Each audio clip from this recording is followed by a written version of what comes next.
Oh, okay. Sorry, go on. Not a fan? Of Channing Tatum's Gambit? No.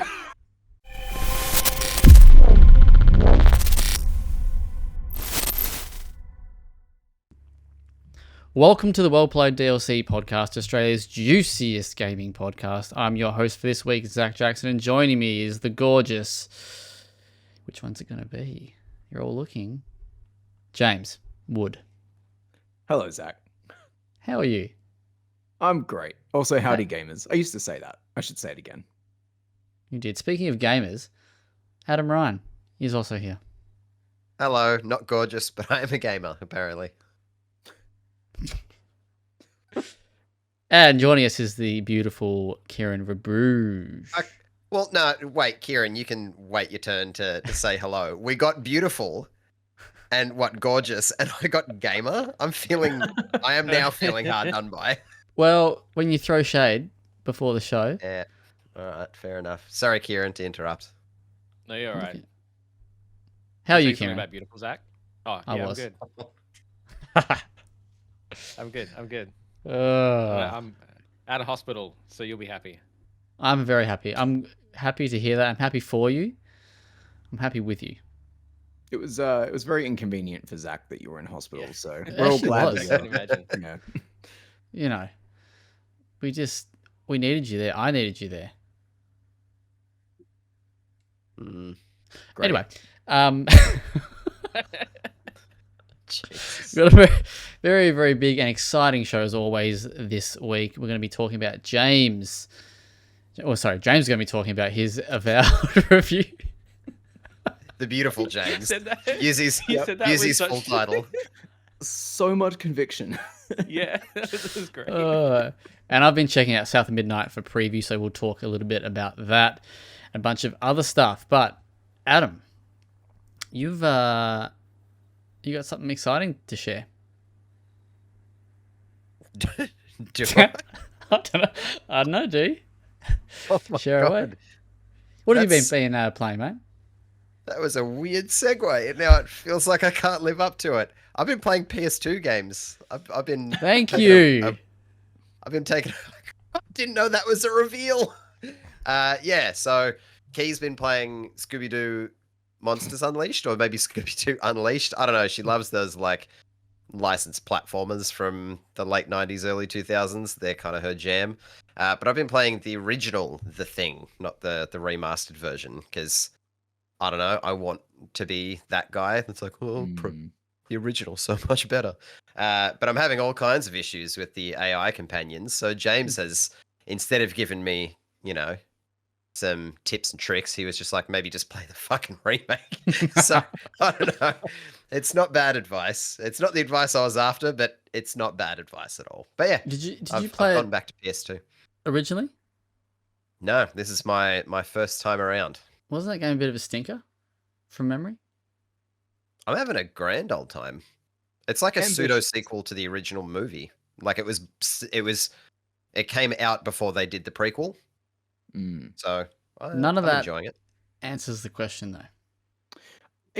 It had a lot of very complicated systems that the PS2 kind of buckled under, and the back half of the game kind of falls apart in the same way that like the back end of some Resident Evils fall apart, where it just becomes like a shitty corridor military experience. Sorry, spoilers, Adam. You grow up.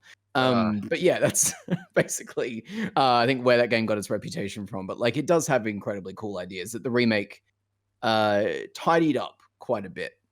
Okay. Maybe slightly too much tidying up, but that's a Oh, But But that's review we'll another get to. thing. It is. oh well. Kieran. Oh, Oh well. Yeah. another thing. Thanks, James. Yeah. What the fuck? Kieran, my friend, why you been laying down in those beautiful, gorgeous white sheets that you dressed yourself in? What have you been Everything's beautiful checking apart out? from me. This is bullshit.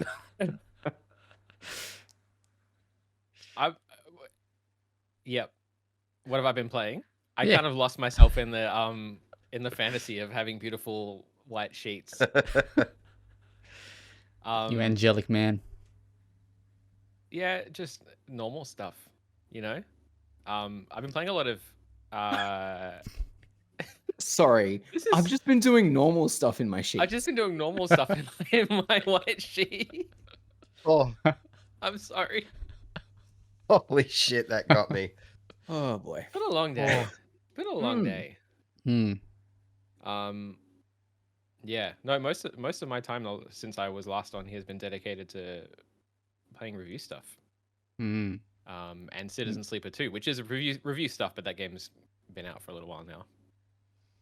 How are you finding it? Living up to your hopes and dreams? Yeah, for the most part. Yeah, really like it. I Mm. was saying to James before we started recording that I am unhappy with my initial playthrough, so I'm planning on playing through it again. Just now that I've like got a handle of the systems, because it's quite a bit more systemic than the previous game. There's quite a bit more to keep track of and figure out. So I'm keen to run through it again with a bit of foresight and hopefully do better. Can you give me a 30-second breakdown of what these games are? Because I don't know what they are. Like, I've heard of the name, but I don't know what it actually is.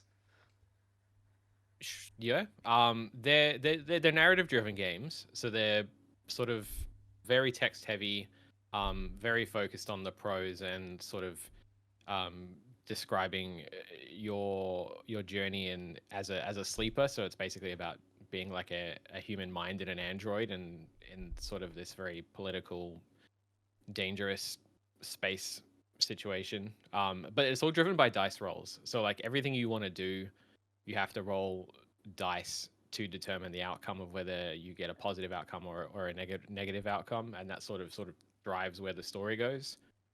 But especially in the second one, you have to also do a lot of work to make sure that your dice rolls stay positive, because they can sort of break down and you can have negative effects and stuff. Okay. So yeah, choice driven, but also chance driven at the same time, which can be very fun, but also very crushing. Okay. And how long are they, roughly, games? The first one, maybe like, actually, I feel like it's like under 10 hours, maybe like 6 or 7 hours for a playthrough. But they're very replayable as well, because there's obviously like, you know, you only have a limited amount of time and resources to do the things you want to do. So there's a lot to miss every time you play through them. Okay. James, outside of magical spells and stuff and whatnot, you been playing anything else? No. I only Helldivers has sort of been my only mainstay outside of review stuff. But I did attend Sage, the South Australian game exhibition, over the weekend, and so I played a couple of really incredible games there. I have a write-up going up probably sometime next week at this rate. But the pipeline I've experienced from I don't care about card games to Pokemon TCG is kind of fun to what if I got really into a roguelike deck builder has been fascinating to me personally.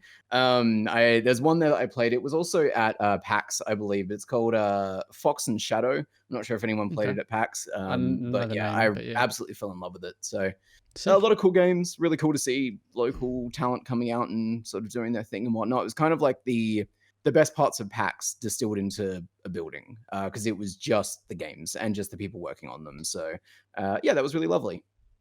How big is like that? Is it like the indie show floor size, like the whole venue, I guess? Or... Yeah, there's like one room that's kind of indie show floor size, and then another smaller room that's like half or a third of that maybe, and that's where they've got the kind of like up and coming student projects and stuff.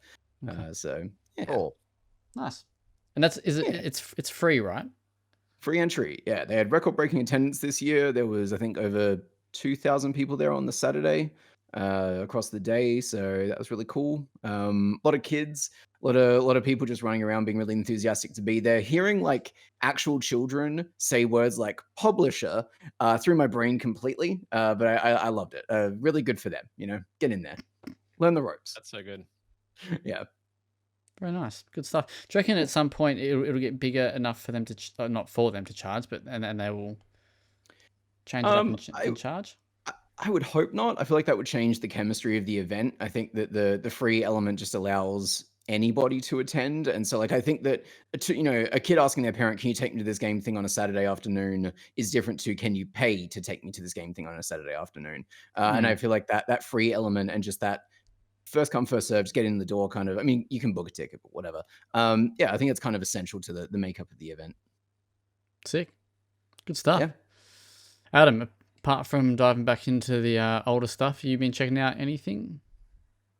Not really. I'm still cooking through Dungeons of Hinterberg. That's kind of my only other vice at the minute. But nah, it's been all PS2. I want to go back further and go PS1 because I picked up a copy of Speed Freaks, but haven't quite gotten to that yet. I'm scared that Key's just going to beat me straight out of the box, so just haven't. I'm going to play it on the side before I introduce her. What's the next PS2 game you're going to check out? Is there anything you got lined up next? I really want to, like, I've got a massive stack of random games, but I really want to find some of the older, like, horror titles from that era. But fuck, they're very hard to find and very expensive. So yeah, I don't know. But the idea is to continue down the horror path that I've started with The Thing. That's the plan. Nice. Not strictly horror, but you should check out Second Sight. Yeah, that's on the After list. The Very Thing. much on the list. Yeah. That's Second Sight's our mates, isn't it? Free Radical? Yeah. No. Yeah, it is Free Radical, yeah. Yeah. I've got a one or two here that you might be interested in, my friend. One's called Extermination. No. Yes? Extermination? Yeah. Which is basically like Extermination. and the other one I don't remember.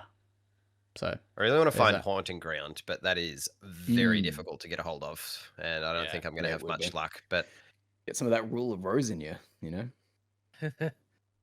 was that controversial for some reason? It was. Yeah. Yeah. Okay. Cool. I'm Yeah, glad it's not for what I was like thinking of. real controversial reasons, more like at the time controversial reasons, if that makes sense. Yes. Yep. Yeah. Gotcha. Very gotcha. edgy. We love a bit of edge. nice. What have you been playing, Zachary? Just continuing Silent Hill 2 at the moment. I'm up to... I've just done the weight puzzle where you put all the weights on in the prison. Mm-hmm. And I've got the whatever the executionist thing is. Okay. And then that's where I saved. So Still no cube. still no cube. Still no cube. No, but I haven't really. Yeah, I've only played maybe an hour or two at most. So yeah, that and a little bit of FC. But other than that, I've been playing South of Midnight, which is the new game from Compulsion Games, who made We Happy Few. I think Kieron, you're pretty keen on this one as well. Yeah. Yep.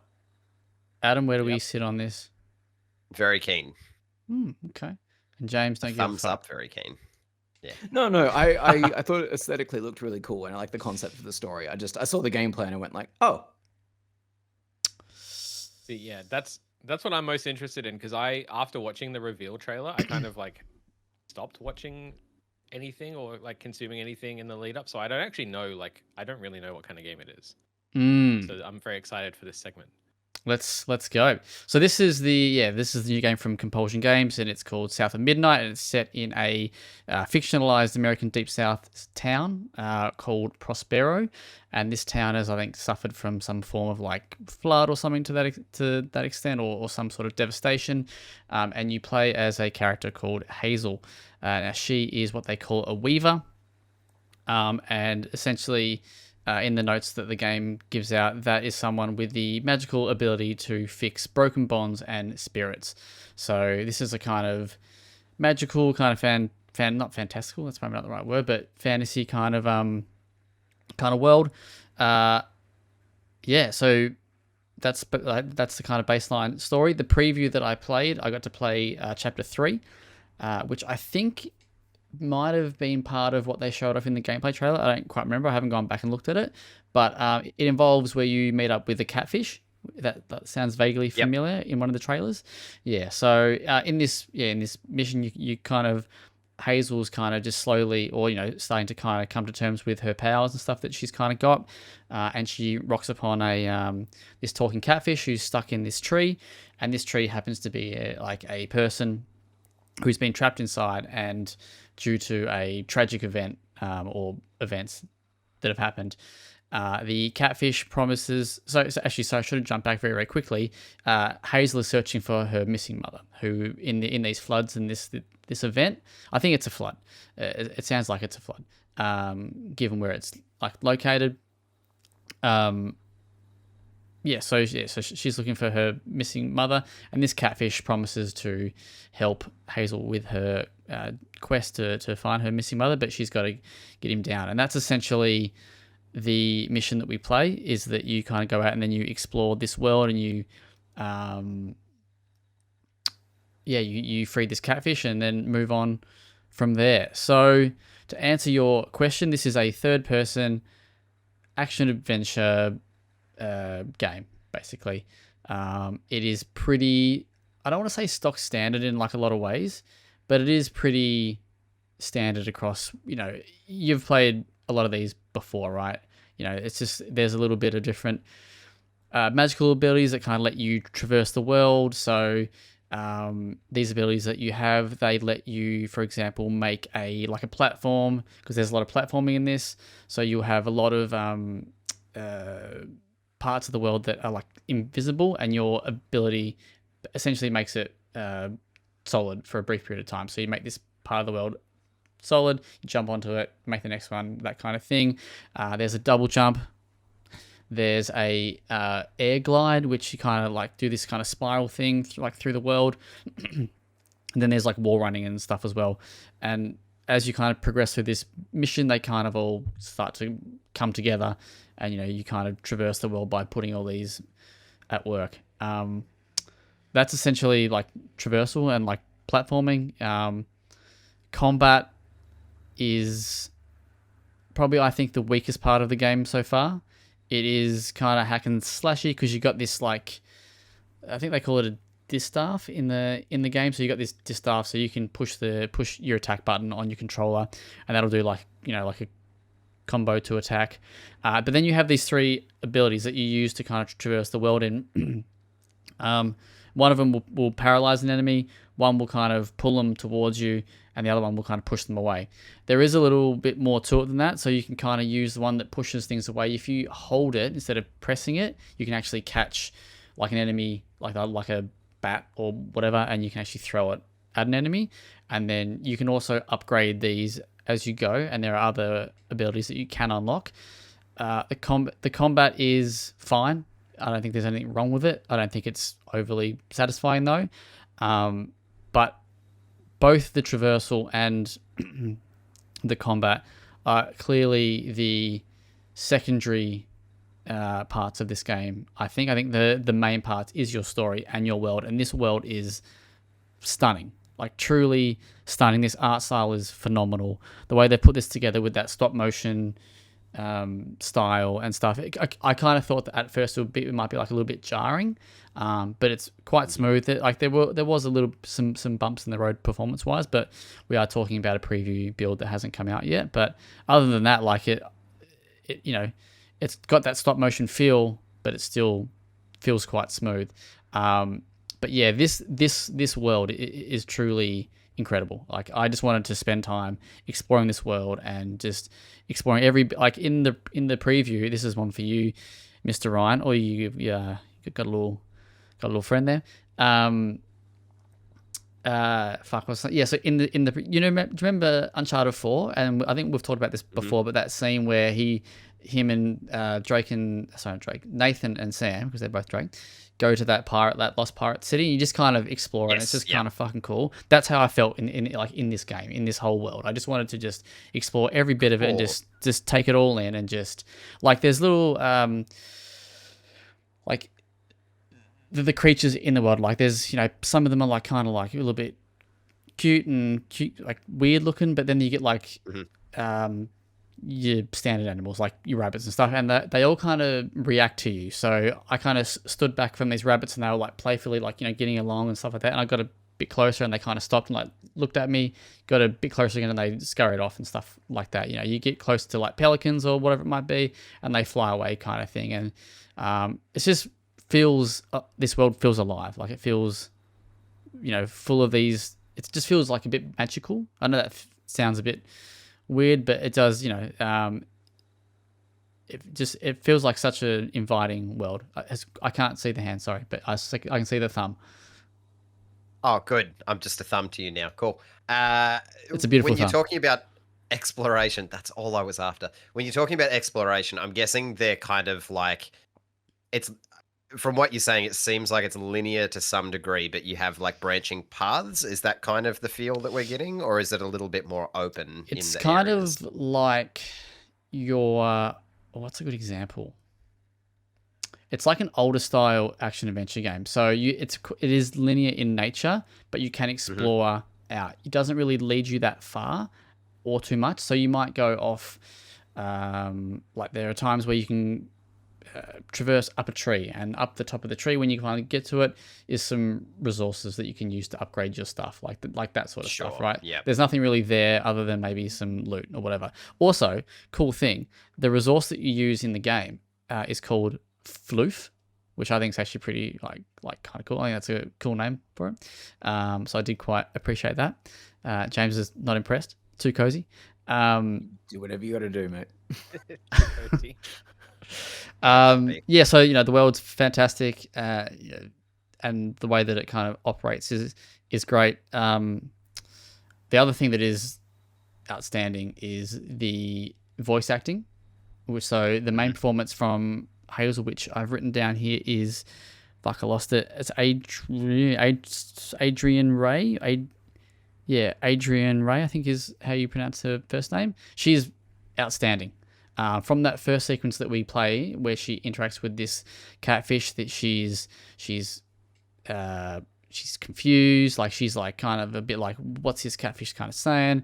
Then she gets all like up in his face because he's like, says something about like her mum. So there's just a lot of range in that sequence, and it just like it pulls you right in, and it makes you want to try and help Hazel out. So I quite like that part. I think that's really good. I think that's clearly the strengths of this of this game is the art style, the world, and the storytelling. I think it does a great job so far. The bits and pieces that the gameplay that kind of makes it up is there, and it's fine. But yeah, I'm really, really liking what I've played so far. Nice. That sounds positive altogether. Like it's you didn't feel like you got to a combat section and you kind of rolled your eyes and didn't want to be doing it. It was just more of like it didn't feel like a chore, because that's often my story is great and all, and I think that's fantastic, but I don't want to get to the parts of gameplay that I would like to skip. I've only played was it enjoyable enough, right? Yeah, like it's not too bad, and the combat sections aren't too common at the moment. Yeah. And what you also for two of you, or maybe even all three of you, this could be a Strand game, because they talk about strands and stuff in this. So maybe that's your thing. Last ditch effort to get James on board. Strand is a philosophy. It's a set of mechanics. Fuck you. Get out. This is not your realm.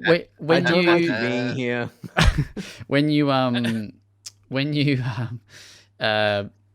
fucking you got me. When you defeat an enemy, you have this ability to I think it's called like unravel. Is it unravel? Or yeah, it's something like it's like unravel. So you kind of, it's that thing that like banishes did, when you kind of beat a boss and you kind of banish it. Yeah, it's that kind of thing. Well, that's not going to unite America. These combats, they're in like little arenas too. So you have to do the combat, and it's actually not easy. Like I found it a little bit challenging at first. So your three attacks, they will operate on a cooldown, so you do have to kind of manage it. My only worry is that this kind of just becomes a bit of a button masher, which I didn't find at first. I just hope that the upgrades and stuff do kind of add a bit more layers to and like depth to that part of it, because otherwise I would just be like, just let me not do combat. But right now it's fine. Like it's enjoyable enough. It's certainly, it's not bad. But it's obviously those parts outside that are where the magic is, so to speak. And did you like the traversal mechanics? They were fun. They were fun. Okay. A lot of fun. Well, like it's jumping, like it's it's jumping, and it's just I don't know, like No, look, I see where you're coming from in a sense. What I'm trying to understand is that, like, so far it sounds like this world is beautiful because I was just watching a trailer. It's stunning, and you like the quality of the voice acting. But that's not great really a voice acting. video game. Like No. that's so what? Like the actual gameplay stuff, you seem pretty like. I wish I could just get past it to get to the next part of the world. And I'm trying to understand. I'm enjoying it. Well, like I don't know Okay. how to answer your question about the traversal because it's just like you jump up, you But does you it know, does you- it feel good? Do you like doing it? You know, it's fine. could you see I- yourself I- doing like- it for 20 hours or however long this thing Well, is? so that's what I was going to mention. They have said that this game is 12 to 15 hours long, which is great. That's good then. That's a very, very Good good length. length. So, but in terms of playing it, it was fine. I that's all. It's the other bits that are really, selling me on it so far. I want to know more about this world and the story.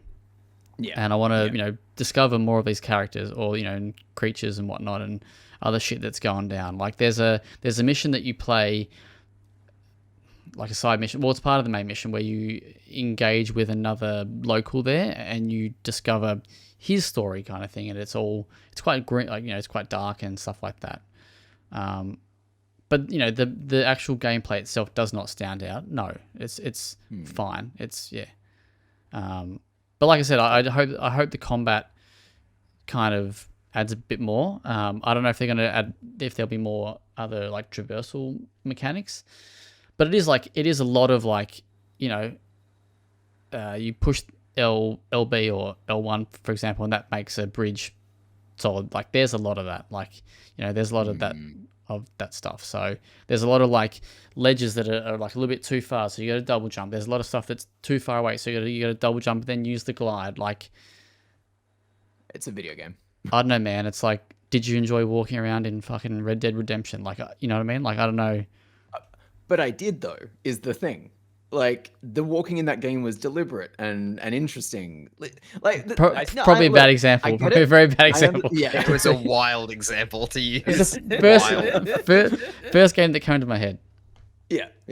I get you. But well, okay, Did you enjoy the boss fights in Dark Souls? Like, come on.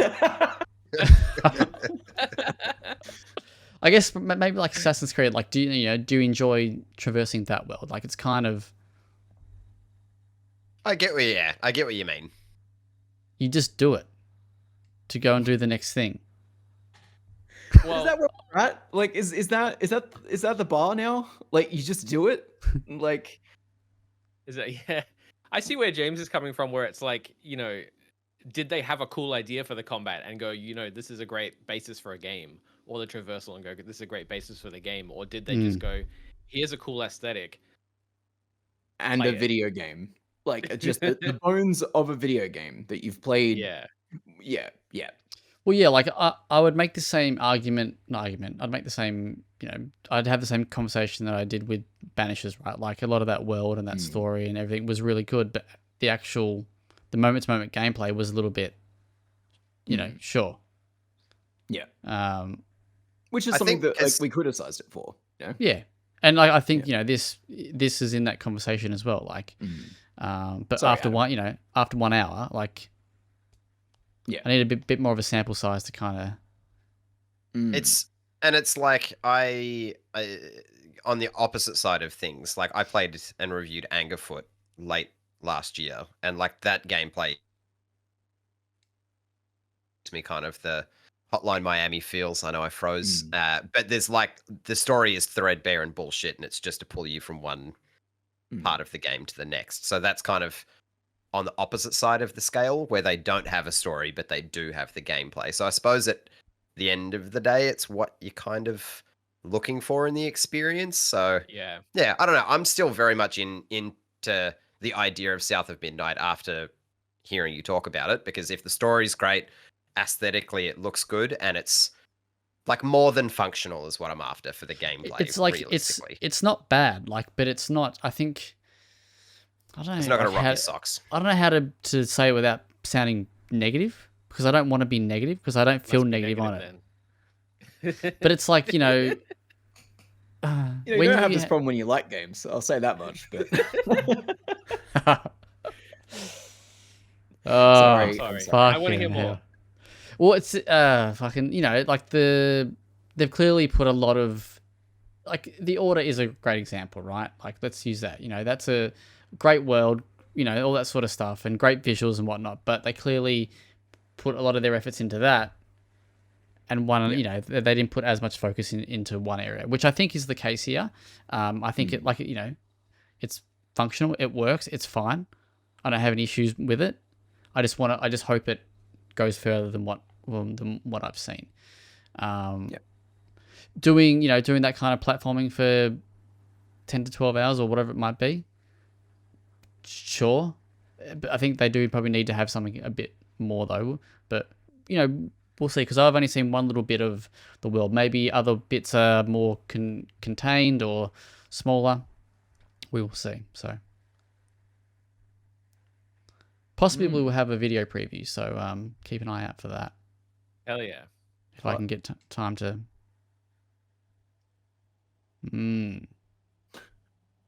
Interesting. Yep.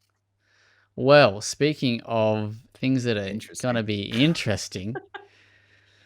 Jimmy right. Jam James, you've been getting all magical on us as well.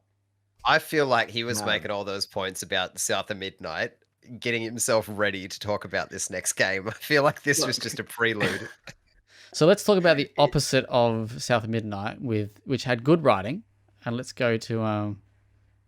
Yeah. Right. No, this is it. So I've been playing Avowed. I've put a fair bit of time into this. It's Obsidian Entertainment's next open zone RPG. Makers of Fallout New Vegas, as they like to remind us pretty repeatedly at this point. Everyone's relatively excited, I think, for this as a concept. I would say this is like the equivalent of a Netflix RPG. How you feel about that depends on how you feel about second screen entertainment and stuff on Netflix. For those who aren't familiar, the idea of second screen entertainment is the fact that, it's assumed now that everyone who's watching stuff on Netflix is also going to be on their phone. And so everything in these shows needs to be written and shot in such a way where attention lapsing doesn't matter anymore, because everyone's always going to be repeating the same thing anyway. It's all exposition. It's all just going to be very on the surface. And that way you don't actually have to be like an active participant in the entertainment that you're consuming. That's kind of how I feel about Avowed. I think that it is all right, let's start with the premise. Let's get a nice clean slate here. You are an Imperial envoy. You are sent to a place called the Living Lands to clear out the Dream Scourge, which is this kind of like mushroomy type thing that's growing all over the Living Lands and turning people into zombies, essentially. You get 4 major regions that you get to explore. There are a couple of sort of different factions vying for loosely control of the Living Lands. You're obviously an envoy for the imperial power that is imposing themselves onto a native nation, which is already a really interesting place to start from for a story like this. And you kind of have this war between the Steel Garrote and their flaming skull leader lady, and everyone else in the region, it seems like. If you've played an RPG before, you kind of understand where this is going. Dialogue choices alter the outcome of the story, make your way through these regions. You get the idea of it, right? This is all played out in like a first-person combat experience, which I think is the thing I'm highest on. So let's start with that. This game is fun to play for the most part. It is meaty. It's got a good amount of heft and weight behind all of the sort of like movements that you do through the world. You get a really generous dodge. I played as a mage, and so I was like using a grimoire. Like you can 2-hand things, so I could have used a grimoire and a pistol, or a grimoire and a mace if I wanted to. Like basically, you can mix and match, do your own thing with it. All of that was really fun. I had a great time whipping spells at people. I had an even better time traversing the world. There's a lot of platforming that is simple in its level design, but generally pretty satisfying to move yourself about, again, because of that physicality, that weight behind your character. That only really starts getting a bit troublesome when they throw half a dozen to a dozen enemies at you at once in the late game, because this game's idea of escalating combat difficulty is just more. And this game is at its best when you've only got 2 or 3 things to deal with, and you can kind of focus on a bit more slow, methodical play. So at that stuff, I loved it. The rest of it, not so much. The RPG systems are RPG systems. Zach, you and I were just having a lovely conversation, as Adam pointed out, about like systems in games and games that we've all played before. And my comment about like, is that the bar now? Is it simply enough to just put these things in a game? Is kind of how I feel about the RPG system in this.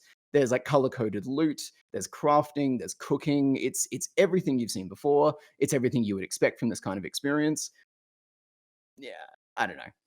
Go on with your bad selves if that makes you excited. If it doesn't, it doesn't. It's an RPG action system in 2025. Well, like, I don't know what to say about it at this point. Kind of like how you don't know what to say about the traversal. I don't want to sit here and be like, so the concept is you start with a green item that goes up to a purple item and then a gold item once you collect enough branches. Like, you get it. I get it. So I felt a little bit insane kind of describing that. Sorry.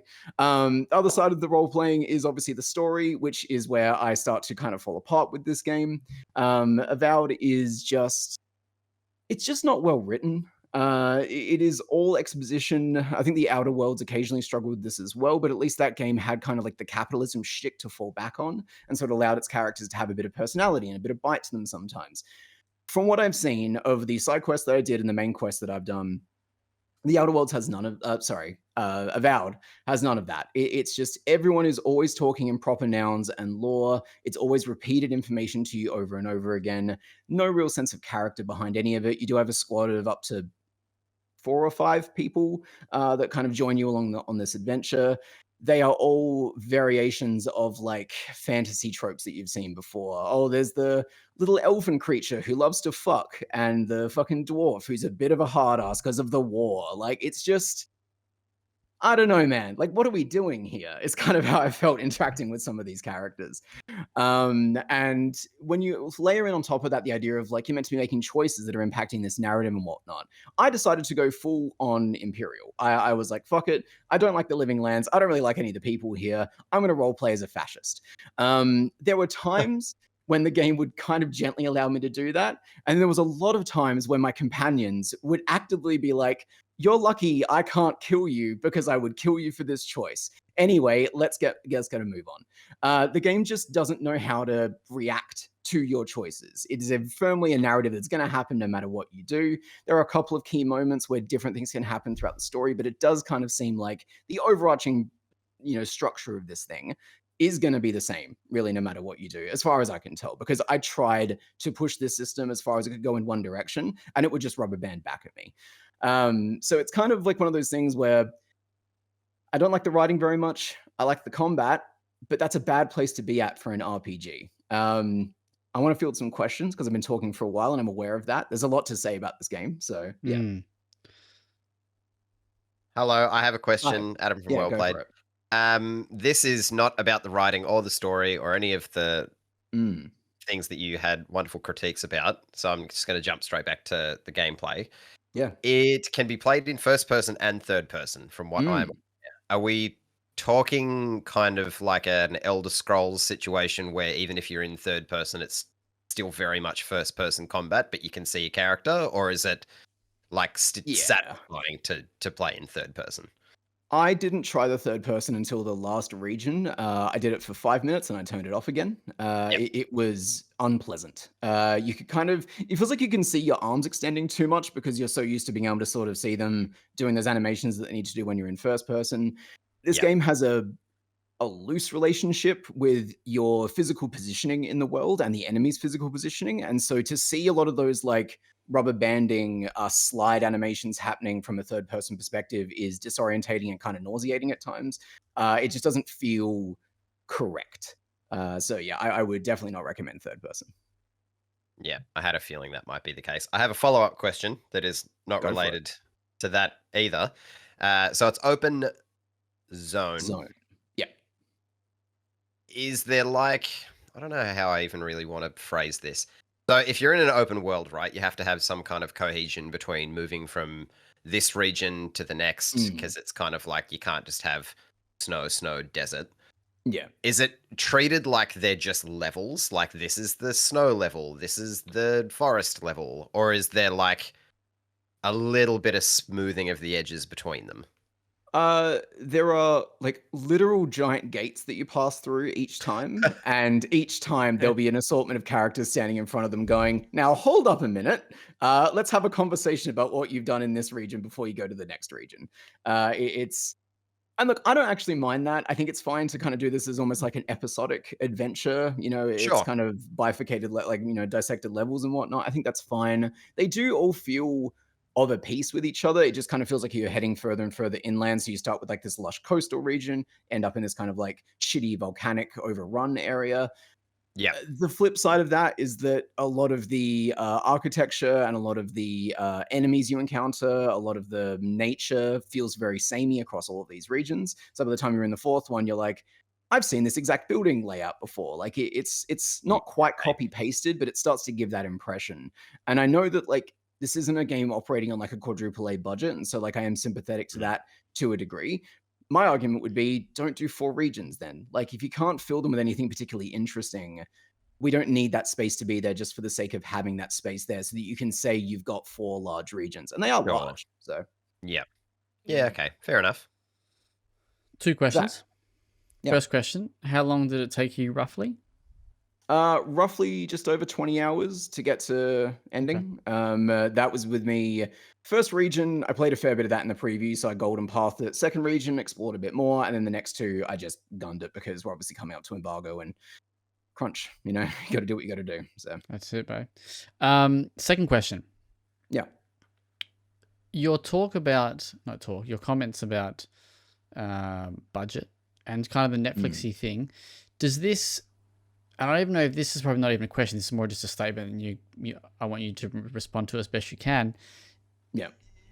Does this feel like like a Netflix game, like a Game Pass game? Like when you talk about budget, like this is a game that, like I know it's a thing, right? And it feels weird to say, but are we now putting not like a lack of stuff, but like it's got average writing, but and they've made it bigger, but they've filled it with kind of nothing.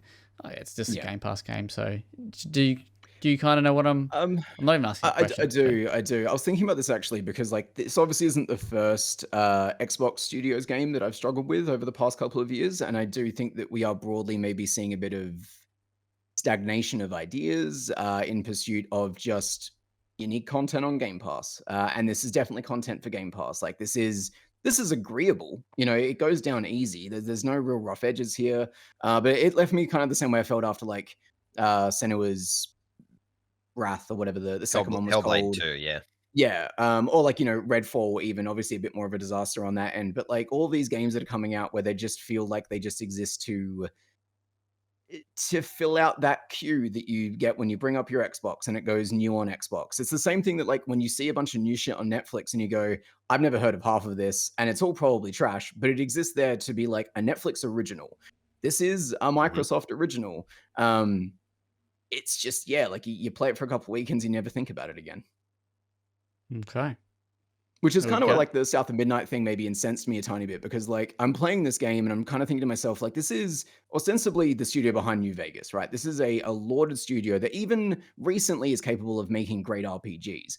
But I look at this and I go like, is this all we are aspiring to be at this point? Are we just ticking the boxes of here's your loot, here's your crafting, here's your vague story where everyone just overstates the themes and everyone goes home at the end? Like, I'm sad that this is where we've ended up with it, kind of like the standard for a AAA open world RPG. And I didn't play Veilguard, but sort of talking to people who've played both of them, I'm getting the impression there's a lot of overlap here in terms of a shift towards action RPG as the primary focus for these things. And I think it's just leaving us with kind of a dire fucking state of RPGs. Like, it doesn't matter how beautiful your world is, which we didn't talk about, but like the game is stunning. It's an incredible art direction, ran surprisingly well on my shitty PC. Like, this is a technically, artistically well put together game. But that doesn't matter if I don't want to explore that world, because I know that every corner I round, someone's just going to go, can you help me kill 6 of these guys? And you're waiting for like that shooter drop. You're waiting for the Baldur's Gate thing of where's the character I'm going to meet that's going to make me interested in going inside that cave. The cave is immaterial. Why you go into the cave fucking matters though. And Avowed doesn't have a good reason for going into a cave. I Put that love in it. the box. Absolutely. That should be your social media tagline. There you go. Yep. Just really lead with it, you know. All right. So based on that, what number are we putting on the alongside it? I think the same number I'd give most Netflix things. This is a 6. It's just a solid game. There you go. You wanted a video game, you've got a video game. Yeah, all right. Nice work. Alrighty. No one else here played it, did they? For a brief moment, I thought maybe someone else might have had access. They did not. But it does, just to lead back on what you were saying before about RPGs, I guess maybe that's why a game like Kingdom Come 2, for example, has just exploded. You know, that game is very, very, very, very popular because it is like a full-on fucking RPG in its own way. Yep. Kieron, how much have you played of RPG? Fucking Kingdom Come 2? Not much more than last time we talked about it. Okay. So, not enough to fully grasp like everything that it has to offer. Yeah. I was going to say, are you interested in playing Avowed? I was. Okay. I see. I really liked the Outer Worlds. Like, for all its problems, I liked the I guess the worlds aspect of it. And yeah, James leading with "I hate the living lands" kind of threw me off. I'm like, well, yeah, cool. It's hard to care about a place when it's just giving you kind of a very boilerplate impression of itself, you know. Sorry, I know we technically moved on, but I do want to flag very early on in this game. I walked into a cemetery and I ran into a couple of grave robbers, right? And there's the kind of like young girl leader who has a ton of moxie and this kind of oafish big guy that she's commanding around, right? You have a conversation with them. The oafish guy is like, maybe I feel kind of bad about robbing graves, and you can be like, then change your life, bro. Get out of here. And so he runs off and you fight the girl. Cool, happy days. Not 20 fucking minutes later, I'm crossing a bridge and I run into a young female lead with moxie and a big oafish guy standing next to her. And he's like, maybe I feel bad about robbing people on a bridge. And you can convince him to give up his life of crime and then just fight her. It's just boilerplate. It's like templates for more interesting things, but instead you just get the template. Yeah, right. Yeah. Sorry. That happened quite early in my playthrough and I was like, oh no. Just kind of pushed off from the desk. Like, Adam, you were pretty keen as well on Avowed after hearing James take a shit on it. Are you I like the combat. I'm more keen, if anything, and I'll explain why. It's only because Okay. I've been looking for this particular kind of RPG, because playing the couple hours of Kingdom Come Deliverance 2, that is on the opposite side of the spectrum. It's very deliberate, it's expansive to a ridiculous degree, it's very involved. I really don't want any of that shit for me right now in this moment. I just want something that I can duck in to play for an hour and a half, duck back out, and when I come back to it, don't feel like I need to study up and reacquaint myself with the world and the systems and all of that jazz. I just want an RPG that I can sling spells, you know, swing around a sword and not have to think too much. So, if anything, while I can certainly see where this isn't going to be what people want, I think people are probably hoping for a bit more than that. It's exactly what I'm after in this moment. So it's just hit at the right time for me, I think, is the main thing. okay? Are we still keen on South of Midnight? What's the feeling there? Good. Absolutely. Good. Proud of you. Look how I far love we've come. Netflix, it turns out. Fuck yeah, subscription services, boys. Like that was Definitely going not through my sheeping head, it out at all, bro. not the Netflix thing, but but like the Game Pass thing, and I hate that my brain goes there. Like, I've spoken with multiple reviewers who led the conversation with me of like, this feels like a Game Pass game. So that's, yeah. I don't think the the magnitude of that has hit me until you've likened it to Netflix. Because like Netflix is like a tried and true thing, right? Of, you know, you scroll for fucking an hour before you find anything and you realize it's A, cheapened the movie and TV industry, and B, it's because they push out boilerplate bullshit that says nothing and does nothing. I really hadn't made the connection to Game Pass being gaming's equivalent to that until right now. And it's a stark reminder that might be where we're heading if Game Pass just takes over everything and absorbs everything, and if Microsoft keeps acquiring everything. So yeah, I don't know. It's kind of a scary future.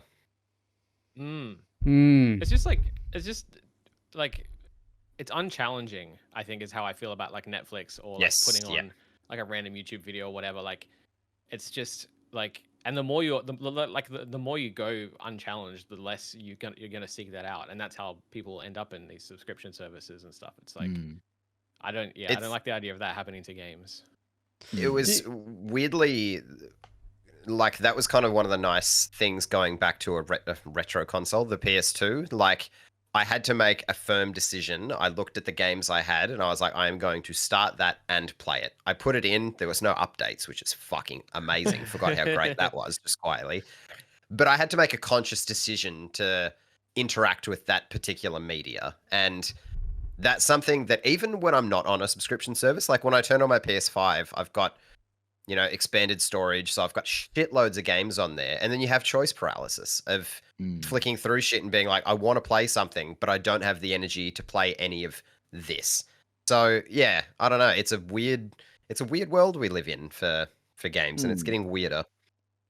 This is a weird. No, please. I was just like, it's not to say that there wasn't slop in the PS2 era either. Like, I don't think anyone here is like nostalgic about that or whatever. I think it's more just that. I mean, for me especially, the problem with something like Avowed is that, like, you know, this is a studio that is like very happy to constantly remind you that they made New Vegas.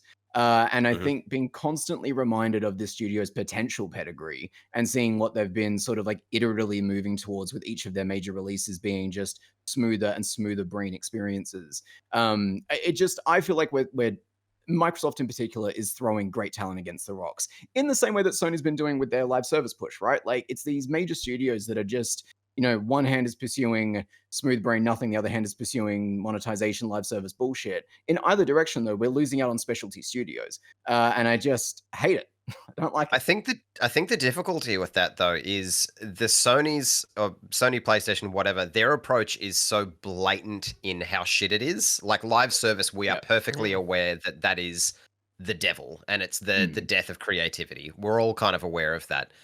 The issue with Xbox's kind of the way that they're tracking is it's not as apparent. It's like the silent killer of like they keep pushing out these things. People, you know, they play it for a little bit on Game Pass. They go, yep, that was good. But it's just slowly degrading things. Whereas at least live service, everyone pushed back on it. And then now it's forcing Sony's hand to be like, fuck, we best move away from that. Whereas I fear that it might take longer for that to happen with Xbox, to a point where we get to it's too late. All of the studios that were once great have kind of been homogenized into this kind of developer slop. So it's nasty. I'm having an existential crisis about this, lads. This is not good. That is all I ever try to inspire with my reviews. Oh. I want to ask how this is a bit weird because we kind of don't really fit into this bracket a little bit, but it's the romance of it, right? So when you buy a game, I feel like you have an extra level like of attachment. There's like a little bit of thrill there. Is this game going to fucking suck ass? Is it going to blow me away? And when you get something that you play and you go, this is great. You kind of feel like that was, that's money like well spent. With Game Pass, it's so, and it's the same with like you used to go to like a video store back in the day. You'd hire a film, and you'd probably watch the whole thing because you just spent $9 renting it out, right? But with this stuff, you can literally just hit pause, or not pause, hit stop and go back to the menu and try something else. A bit like with Game Pass, I feel like even if you don't like something in the first 20 minutes, you paid for it, so you're probably still going to push through and you kind of play a bit more of it. And that's what I kind of don't like about well, that's one thing I don't like about Game Pass as well, is that it just makes games so just disposable. Like, It's something that like obviously I just said that I noticed with the PS2, but also getting the Steam Deck and like going back to buying games through Steam, like I have to make that conscious effort to think, am I going to play this? Like it was with Dungeons of Hinterberg. Like that was sitting on Game Pass. I could have interacted with that in a million different ways, right? But I made the conscious decision to purchase it. It's still like $25, right? Whatever. But I spent my money on that directly. And I have loved it and I've played it and I've stuck to that. And a large portion of that is probably because I made that conscious decision to make the purchase. So, no, 100% agree with you. all right, shout outs. The great man, Kieron Stockton. He's reviewed Ninja Gaiden Black 2, and he says Ninja Gaiden 2. Wait, that's confusing. Ninja Gaiden 2 Black is an impressive remaster in terms of sheer visual fidelity, but the gameplay and design haven't aged quite so gracefully. It's an important relic of the past, but just that. 7 out of 10 from our big doctor. Anyone played this on Game Pass? Scroll past it. Nah, Ninja Gaiden's not a series for me. Just never stuck. Was it a series for anyone here? Did we have that conversation? Surely. I played the first one on the original Xbox. I think it was the original Xbox. Yeah. Mm-hmm. And I never finished the second one, or played the third one. I'm keen to check this out, like at some point down the track, but because I'm on PlayStation, so I'll have to pay for it at some point. You're more of a Tenshu Onimusha man? Hell yeah. My man. My man knows his samurais. All right, James. It's not a samurai, but it's literally Ninja Gaiden. Yeah. Well,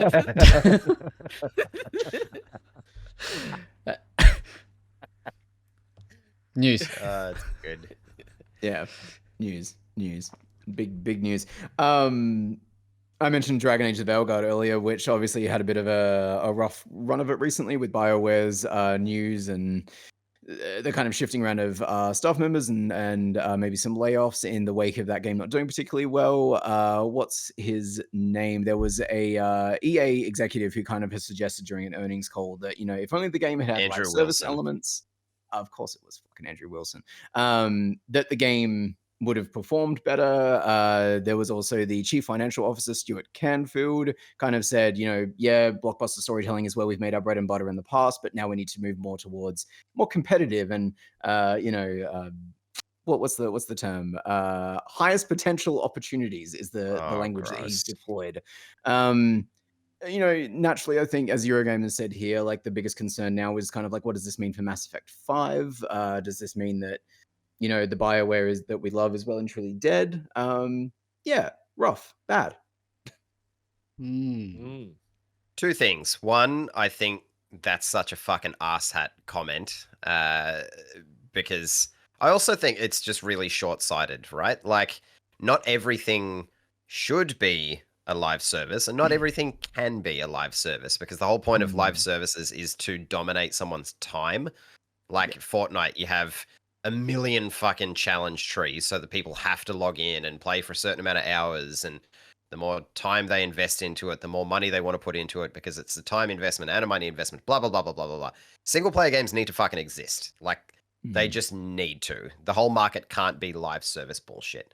And the second part is, like, I feel like we're a bit heading towards the ship of Theseus kind of feel with BioWare, right? Like, how many people are still about from the Mass Effect 2, 3 days? Like, it's not the same company anymore. They're not the same developer, surely.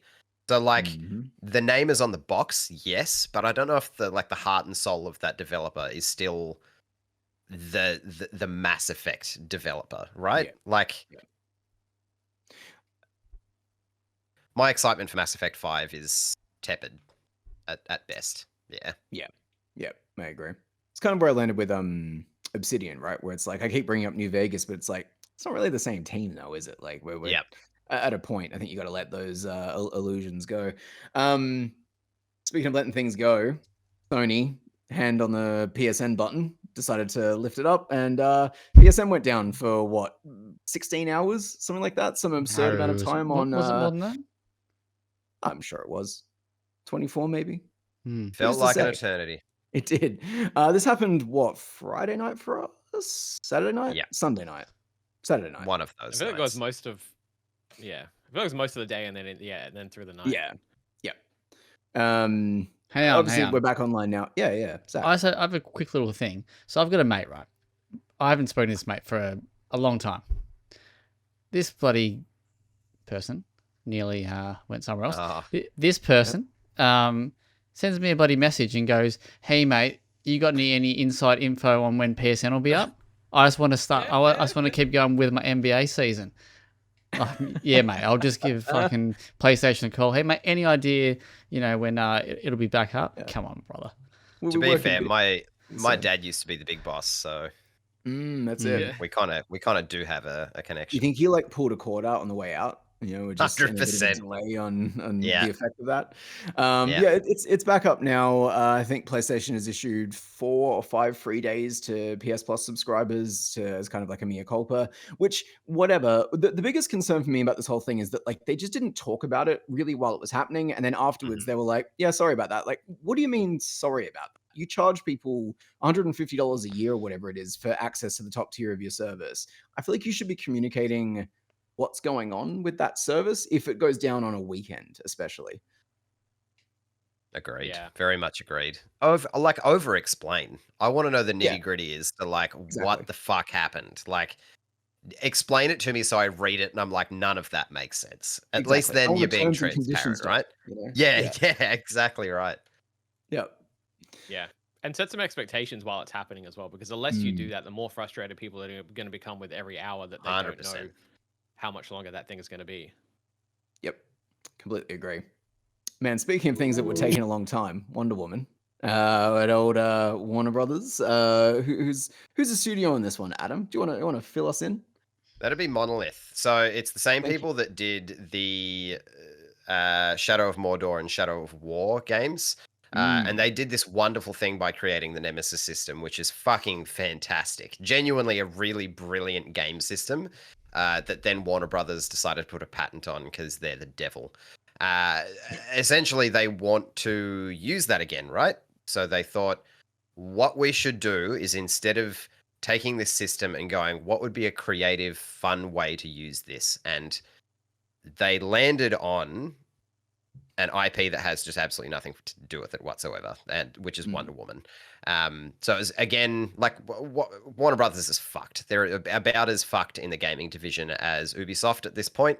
They're kind of one in the same. They had Suicide Squad, dog shit, Multiverses that was live, then it wasn't, then it was live again, and then they were confused as to why it failed. Essentially, Wonder Woman got announced in 2021. And we've not heard anything from it. And then Jason Schreier has essentially said that they wasted all this development time chasing trends. It's been rebooted, it's been shuffled around, and it's likely not going to happen for a good few years, if it ever does. So it's just another example of mismanagement at WB Games, which I don't think is shocking in the slightest. But who knows, James, to throw maybe a little segue your way. Maybe they'll course correct and bring out something that people do want. Who knows? Maybe they will. Maybe they'll make people feel like the Bat again. That wasn't good. But Batman, back on the slate for Rocksteady, having shit the bed entirely with Suicide Squad. This is also in Jason's report that they will be returning to Batman for a single-player game at some point in the nebulous future. You're absolutely right to describe WB as just fucked. They've just completely cooked it on this. It seemed like the outgoing CEO had a bit of a rough time with this as well. But yeah, is anyone excited for more Batman? Adam would be, surely. Here's a I little have Batmobile to be be revving. contractually. I actually have to be. It's in the terms and conditions. I think so. I go to shit on this, right? And I go to say I go to say, all faith has been lost. Rocksteady is another Ship of Theseus situation. It'll do well. Like, if it does ever come out, it will do well. The general masses see single player and the name Batman on a case on a game, and like they will buy it or play it or whatever. It will do well. I don't have high hopes, mainly because I don't think Warner Brothers will give them the creative freedom to do whatever the fuck they want. I think they would want to do something like a Batman Beyond, which I would just be over the fucking moon about. But I don't think they would give them the tether to be able to do that. So, I don't know. It'll probably won't come out because they'll work on it for ages. They'll move them to something else, or Warner Brothers will just collapse entirely, or lease out the rights to their shit. I don't know. Fuck Warner Brothers. They just make shit decisions. Is Gotham Knights still online? No, God, no. Oh, No. okay. Did that go away Absolutely not. relatively quickly? Absolutely. That game was an absolute train wreck. Bummer. Who could foresee that happening? Well, I mean, actually, it definitely won't based on the timeline. But at some point in the near future, if Warner Brothers was to show off their games, they might be heading to the Interactive Innovation Conference, or IICon. This is the E3 Reborn, essentially. Entertainment Software Association has decided to sort of like bring it back. This is E3 in everything but name. They have already gotten commitment from Amazon Games, Disney, Electronic Arts, Epic Games, Microsoft, Nintendo, Sony, Square Enix, Take-Two, Ubisoft, and Warner Brothers Games. They're our best friends. To be at this event in April of 2026 in Las Vegas. Are we happy? E3's back-ish. Do we know what it is? I haven't read the thing. It's E3. Like, is it a public event? Is it just a? I mean, that's an excellent question. I Dick could have pulling read further event? to Is it find like out. what is it?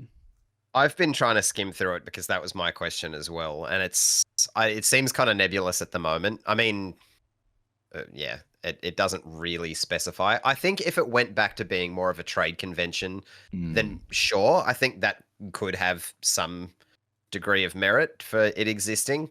If it is just another place for games to be shown to the masses, then who gives a fuck? Like, I think Keely's done a pretty good job of, he's done a job of kind of squaring away that market, and you've got Gamescom and Tokyo Game Show and all these places that are already actively doing it, and I don't think cramming another one in there and trying to, restore the feeling of E3 would be a good decision. If it is like an old school E3 and it's a trade show, for sure, I can see that having worth. And being in Vegas, like, I don't know, kind of makes sense. It reads. I was going to say, reading this Eurogamer article, it reads more like a business to business or like a trade thing. Yeah. So like, Adam, maybe. I don't really know how you guys are confused when we've got language like connecting visionaries, thought leaders, and innovators from across industries to harness the power of interactive entertainment. That seems pretty straightforward to me. Like, buy a ticket. Love it. Love it. Everyone who writes a fucking presser needs to be taken out the back of the chicken shed. Because that is... The chicken shed. Like, it's the chicken shed, eh? Yep. Oh, I had, do you remember that Oh, Christ chicken of shed. Latter-day Saints ad where they run through the chicken shed? That just popped into my mind for some reason when I was mid-sentence. I just remember What? old mate in the red bathers. Yeah, good. Of course you would. I'm glad Kieron and I are over It's here. a Tasmanian thing. Yeah. It might be actually. Yeah, it might be. The more I'm talking, the more it might actually be a weird Tasmanian thing. Nathan would understand. He would. Hmm. I wonder who that. That's the news. Unless anyone else has any news. Actually, Zach, you might. I don't know if you caught your old mates in the headlines.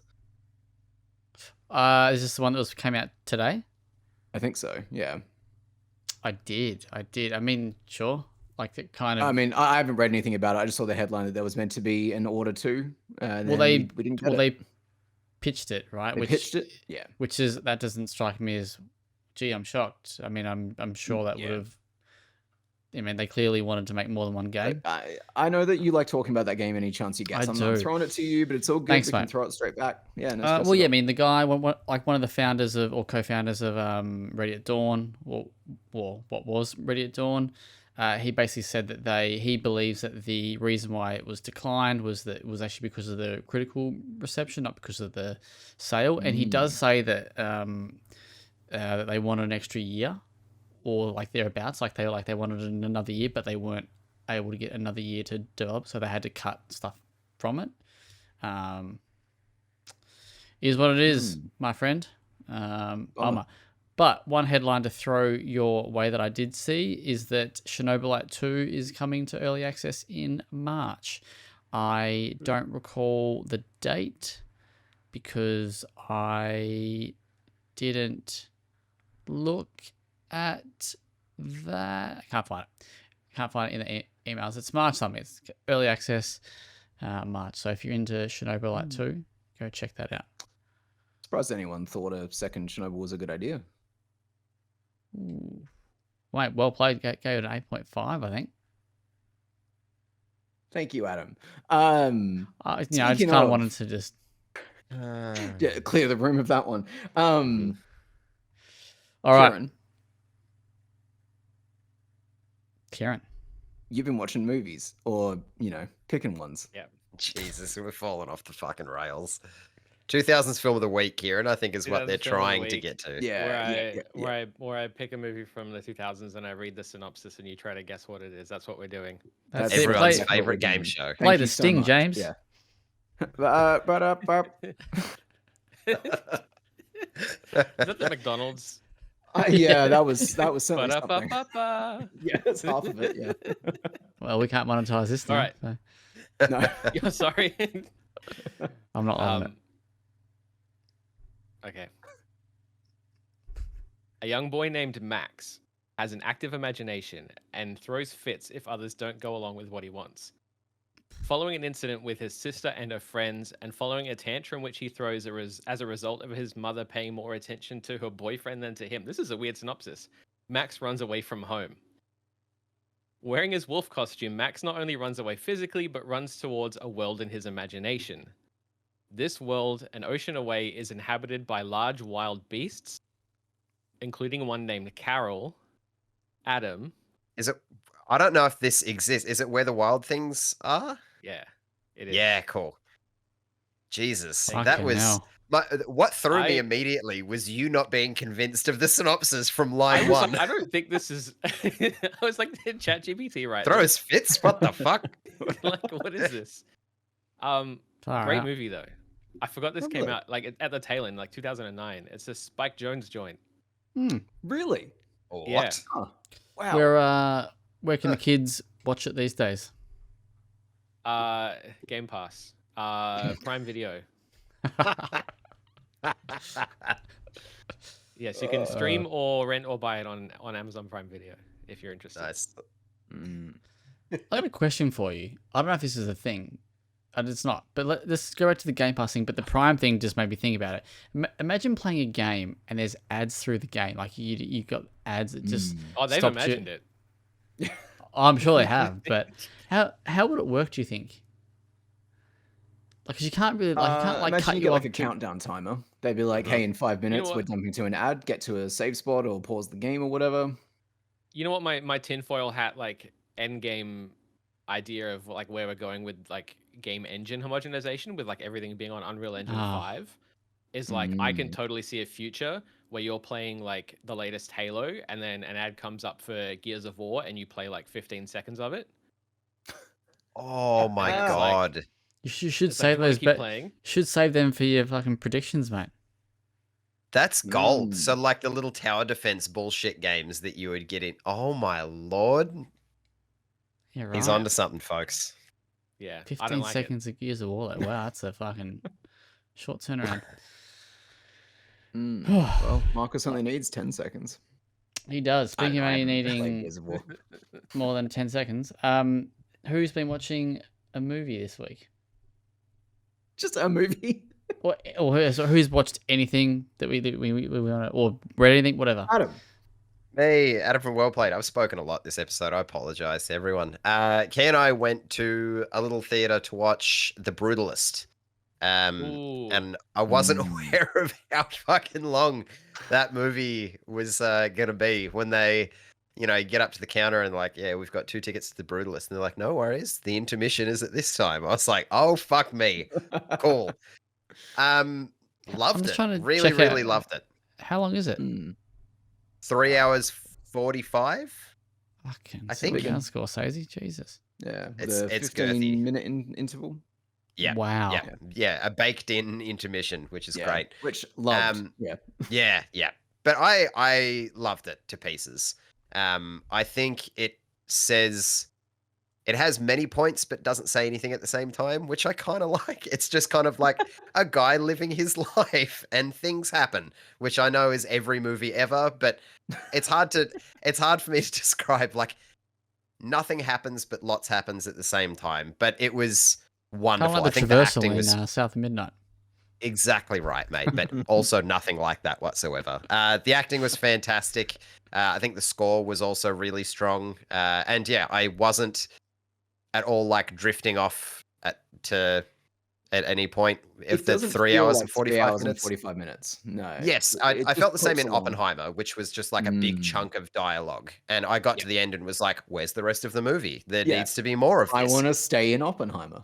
Yeah, exactly. I still like when it got to the end of The Brutalist, I was definitely ready to go home because it was like nearly midnight, but it didn't feel like it was dragging at all. And I was actively trying to think during the watch, because it's long as fuck, what I would want to cut out if I was in the the cutting room.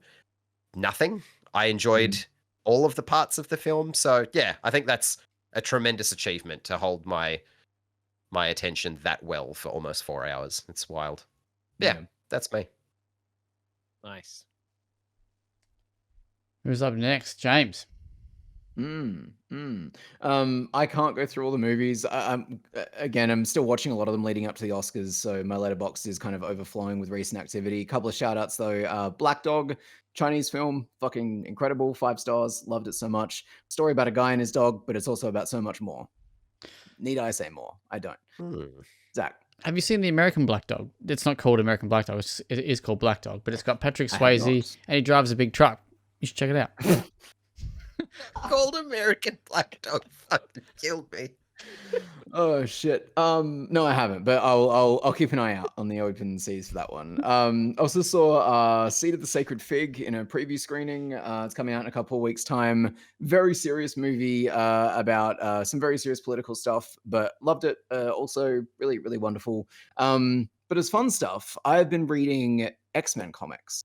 So I am quite deep. Well, quite deep. I'm about, 30 odd issues into the overall kind of Krakoa era, which is, it was pitched to me as kind of like the most interesting X-Men has ever been. And so far, I'd completely agree. Like it is, if you don't know, Krakoa is basically like, what if the mutants had an island where they could actually thrive and have their own culture and live? And they held that place politically because the island also produces a cure for cancer, essentially. So they can hold the rest of the world at ransom and say, leave us alone or you don't get the cure for cancer. Zach. Fuck, marry, kill. Gambit, Cyclops, Wolverine. Okay.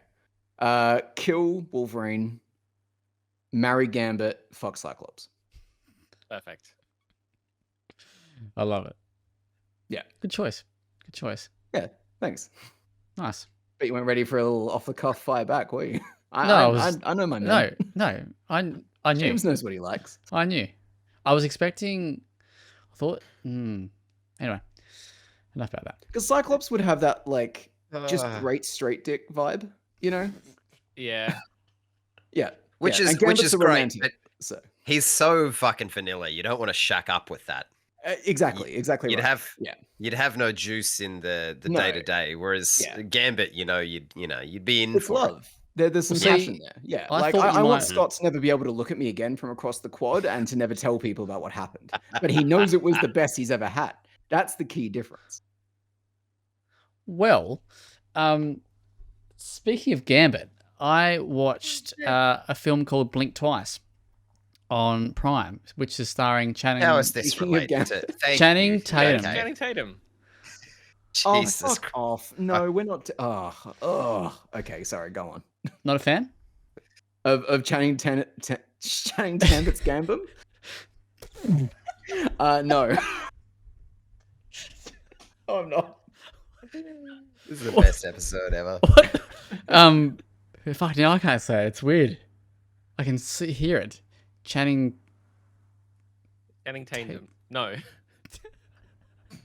Channing Tatum. Anyway, how do we feel about Channing here? Holy shit. I like him. Anyway, Yeah, have he's you have you heard of this film? Yes. No. Have you seen it, No. Kieran? Kieran doesn't watch I've not movies. seen it. No. I don't So watch this movies. is he plays a tech billionaire, and he goes off to this island where things happen. It's very it's a bit grim, but I think it's very, very cool. Definitely give it a watch. It's on Prime, so there might be some ads in it. Yes, definitely recommended. 75% on Rotten Tomatoes, if that helps, Solid. sell The it. I also traversal's just there. what's We that? have Luke went as well, but I went to say with the ads that don't worry, you can play 10 seconds of fucking Gears of War while you wait. I also went and saw Companion, Mm. which is I can't remember if it's by the same people or involved with some people with your mate Mithrigan. Maybe fuck yeah. you would really like this. Oh, I know what you're talking about. Oh, now, yeah. I know Companion now. Yeah, yeah. Yeah. I quite enjoyed it. I thought it was quite good. And what's his name? Fucking not Randy. That's the dad. What's this guy's name? John, Jack Quaid. Anyway, the guy from this film, he's pretty cool as the lead dude. Yeah, pretty neat. I'd give it a solid 7. Nice. Okay. Sorry, I just have to commandeer this for a second because Please speaking do. of Mithrigan, is everyone aware of the premise of Megan 2? I didn't know No. there was a Megan 2. I haven't Is- looked into oh, it yet. is it- I knew they were making it. Yeah, so there was a trailer out semi-recently, but this is the important part. Set 2 years after the titular AI doll went on a murderous rampage and was subsequently destroyed, Mithrigan's creator, Gemma, has become a high-profile author and advocate for government oversight of AI. Meanwhile, Gemma's niece... No, I'm reading the absolute wrong part of this. Yada yada, AI, all the dangers of it. Unbeknownst to them, the underlying tech for Megan was stolen and misused by a powerful defense contractor to create a military-grade weapon known as Amelia, the ultimate No. killer infiltration spy. But as Amelia's self-awareness increases, she becomes decidedly less interested in taking orders from humans or in keeping them around. Yes. So they're Holy resurrecting shit. Megan to take down a military drone. Oh, incredible. No notes. I can't None. wait. Cannot wait. Ha, ha, ha. That's so good. Very good. Go see Companion, please. I beg you. I think you should see Megan. I've already seen it. Yeah. I didn't like it. Bad film. Grow up. You grow up. You grow up and see Companion, and then grow up after that. I also went and watched Wind Waker live on Friday, and it was fucking awesome. Nice. Hot. Hell yeah. That's it for me. Do we got Nice. anyone left? Kieran, have you watched anything other than your 2000s film of the week? I have. No, I actually watched, what did I watch recently? Anora, which I loved. Yes. Honora Sweet. Yeah. Let's fucking Yeah. go. Yeah. Fucking amazing. Mm. Wasn't expecting, without spoiling anything, it to be a fucking screwball comedy in the middle. And that Mhm. was like the best. Yep. Yeah. Just all angles. Great movie. Yep. Great the way release. her face carries that thing from screwball comedy into what it becomes in its last stretch. Mwah. Cinema. Just phenomenal. Yep. So yeah, We love there it. you go. Good job. All right. Anything else we want to share before we get out of here? Nope. That's it. Alrighty, thank you for joining us this week on the WellPlayed DLC podcast, episode 241, if you're counting along at home. You can check out the content on the website at www.well-played.com.au. You'll have James's Avowed 6 out of 10 review there and my South of Midnight preview there as well. And there might be some other good Don't need to stuff going say it up. like that. I know, I didn't, so I like anything. Love you. KV might have a couple little bad boys up on the site you can check out. We'll see. But if you're more of a socialite, you can go check us out on Twitter, which is at WellPlayed_AU, and at on Blue Sky at WellPlayed, and then the YouTube. Maybe you'll get a South of Midnight preview, maybe you won't. Go check out WellPlayed_AU to find out. Other than that, that's about it, isn't it? That's it. Let's go home. We Bye. are going home. Good See you night. later. Have a great weekend. Bye. What?